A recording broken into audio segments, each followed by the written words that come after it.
Today we're going to be reading Chapter 3 in Because of Winn, Dixie by Kate DiCamillo.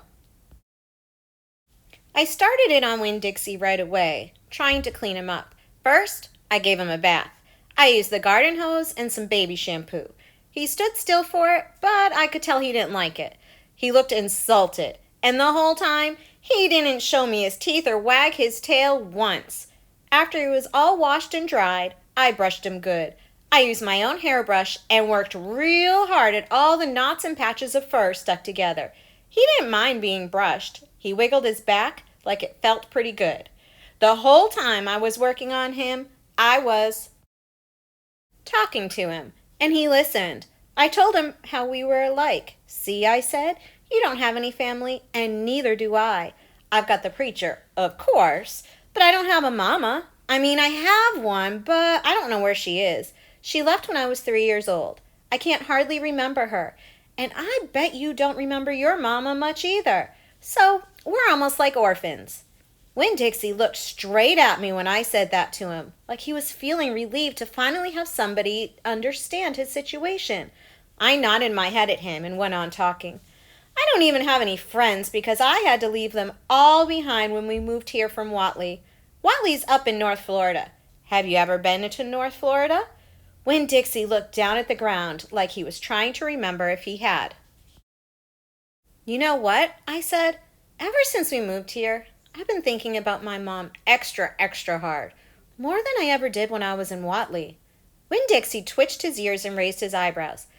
I think the preacher thinks about my mama all the time, too. He's still in love with her. I know that because I heard the ladies at church in Whatley talking about him. They said he's still hoping she'll come back. But he doesn't tell me that. He won't talk to me about her at all. I want to know more about her. But I'm afraid to ask the preacher. I'm afraid he'll get mad at me. Winn Dixie looked at me hard, like he was trying to say something. What? I said. He stared at me. You think I should make the preacher tell me about her? Winn Dixie looked at me so hard, he sneezed. I'll think about it, I said. When I was done working on him, Winn Dixie looked a whole lot better. He still had his bald spots, but the fur that he did have cleaned up nice.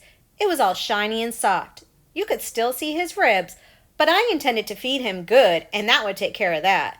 I couldn't do anything about his crooked yellow teeth because he got into a sneezing fit every time I started brushing them with my toothbrush, and I finally had to give up.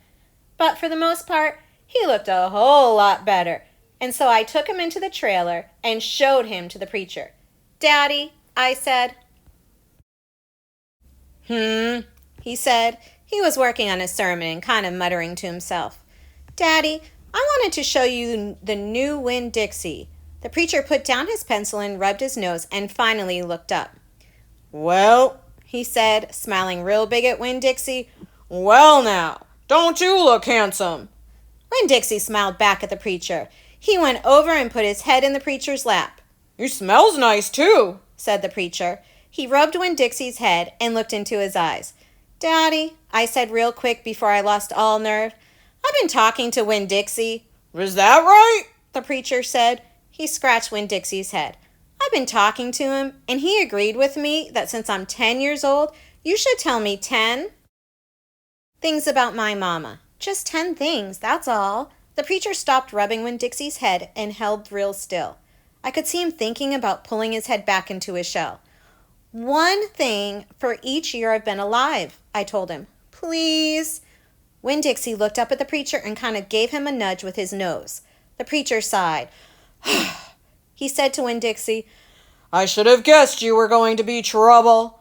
Then he looked at me. Come on, Opal, he said. Sit down, and I will tell you 10 things about your mama.